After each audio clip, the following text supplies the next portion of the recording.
نبی اکرم صلی اللہ تعالیٰ علیہ وسلم کا ایک فرمان آپ کے سامنے رکھنے لگا ہوں. اس فرمان کے اندر سے جو روحانی چشمے پھوٹتے ہیں ذرا ان کا ذائقہ لینا ہے. ہماری روزمرہ کی زندگی کیسی ہونی چاہیے، نبی پاک کی سیرت ہمیں کیا فیضان دیتی ہے، اس پر ذرا غور کرنا چاہیے. نبی پاک علیہ الصلوۃ والسلام کا یہ فرمان مسند ابو یعلا میں دیگر کتب حدیث میں موجود ہے.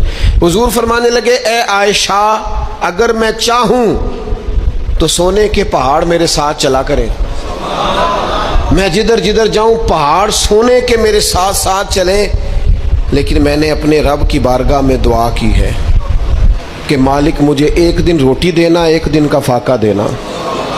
اے اللہ، میں چاہتا ہوں جس دن تو مجھے سیر ہو کے کھانا دے اس دن میں تیرا شکر ادا کروں، اور جس دن مجھے فاقہ ہو اس دن میں ہاتھ اٹھا کے رب کی بارگاہ میں دعا کروں.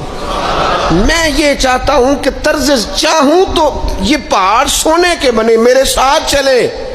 جب سونا چاندی آنا جانا پروٹوکول لمبے چوڑے معاملات ہمارے محبوب نے پسند نہیں کیے، تو پھر رنگے چمن پسند نہ پھولوں کی بو پسند، ہم کو ہے وہ پسند جسے آئے تو پسند.